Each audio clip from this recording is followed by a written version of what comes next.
Hi, and welcome back to my channel. Lately, I've been having these thoughts on quitting my writing journey.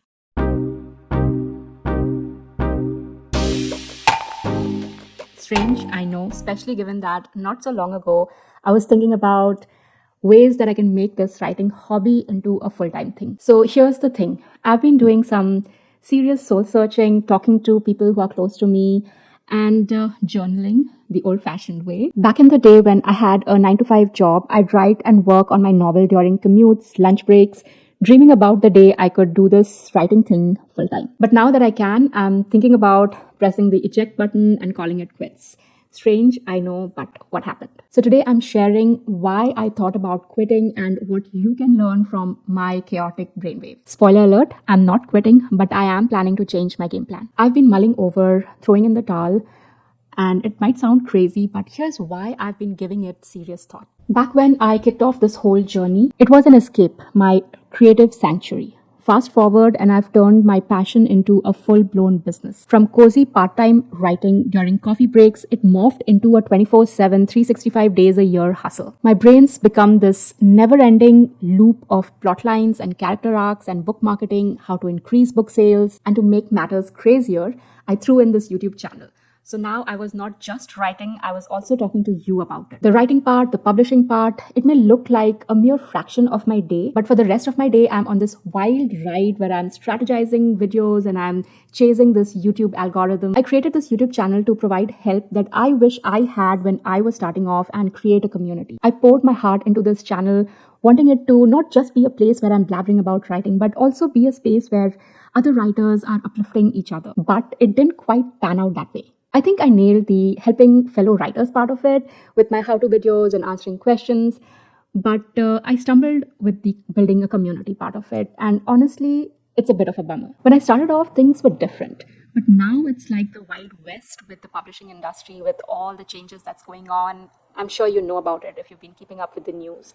So for me, keeping up with the changes and the trends and the algorithms, it was like a marathon, and I felt like I was trying to chase this train that was always one step ahead. And then there's the seesaw between making a living and enjoying what you do. And I used to write for the sheer love of writing and of storytelling, but it's hard to make a consistent living from writing. And I started feeling the joy of writing slipping away. The other struggle, which I feel is bigger than anything else, has been this tug between the stories I want to tell and the stories I'm supposed to tell. I left India after I published my first book. I moved to the US. Living far away from my roots has created this weird dissonance. India has changed so much since I left, and sometimes I feel I'm stuck in time and everything around me has moved forward. My stories don't feel true to the India I left, and it doesn't belong to the country I'm creating my home in. It's a struggle to stay authentic when you feel you don't belong.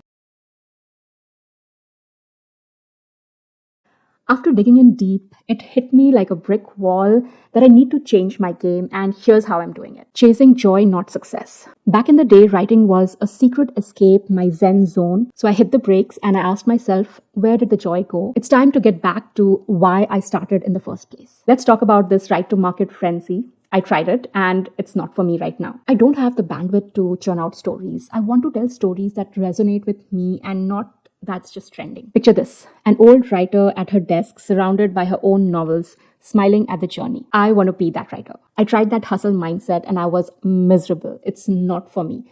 So let's try a more sustainable strategy. I want to keep the creative fire burning without turning into a writing zombie. I saw a fellow indie author share her thoughts about rejecting the right to market frenzy, and I felt so seen in that moment. I attended this writing workshop where they asked us to write why we want to write a book.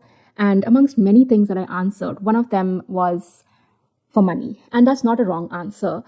But nowhere did I mention the most important thing to me, which was I want to write the kind of books that I want to read. And I felt very disappointed in myself. But to wrap all this in a nutshell, I'm saying goodbye to the rat race and I'm embracing the more slower and intentional writing life. I often talk about the book Big Magic by Elizabeth Gilbert. She talks about the idea of the muse as a source of inspiration for creative endeavors. It's like a magical force that guides us in our creative pursuit. I love how she sees the muse as something mysterious and external, like this creative companion that sparks our imagination. So I've been thinking about how I can keep this creative muse alive in my writing journey. How can I make sure that creativity does not become a chore, instead stays this joyful, transformative experience? I really appreciate Elizabeth Gilbert's practical advice in the book. She encourages us to be open to creativity, to engage with our muse, and to approach our work with curiosity and playfulness, but also not wait for the perfect conditions or put too much pressure on ourselves. And that's what I want. I want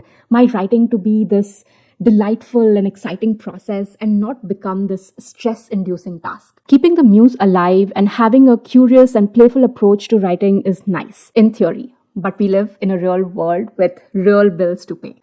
So, after a long time thinking about it and journaling about it, here's what it's come down to.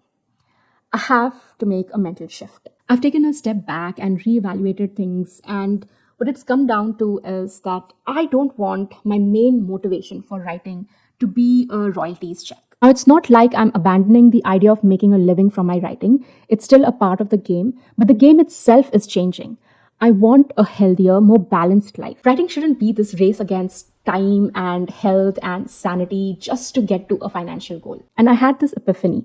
Being an entrepreneur is fantastic, but it should be a means to an end and not the end itself. And the end I'm shooting for is a life that is not sacrificing my health, my family time, just for the sake of this hustle. So it's time to make some changes and create clear parameters for my work, my writing, and yes, even this YouTube channel. I want to write, create, and live without feeling like I'm on this perpetual treadmill. It's about finding the joy in the process and not in the outcome. The best way to describe this would be this delicate dance of balancing between financial goals and the pure joy of creating something beautiful. It's not about quitting writing altogether, instead, not solely depending on my writing for my financial goals. So, what's going to happen next? I'm on a mission to find my writing tribe. Those folks who get the struggles, the joys, and everything in between. I miss writing in coffee shops with my writer friends. If you are feeling this way, let's build a community together. Drop your thoughts, your ideas in the comment section or directly message me. Help me figure out how we can do this together. I'm on a lookout for a dedicated writing coach who can help me and inspire me and even share some tricks of the trade. It's a decent financial investment in my craft and I'm figuring out how to make it happen. And as for this YouTube channel, don't worry, it's not going anywhere and I'll still be sharing my experiences with writing and publishing. But I want to lean more into the slow life, the slow writer life. And we'll share vlogs and chatty videos, whatever feels right in the moment. Now, here's the big one. I've decided not to put all my eggs in the writing basket and diversify my revenue streams, which I started doing towards the end of 2023, but I've made some changes and I'll share those with you in a future video. I hope this video helped you feel less alone in your struggles with your writing. So here's to a new chapter filled with stories, joy, and a whole lot of living. Take care, and I'll see you in the next one.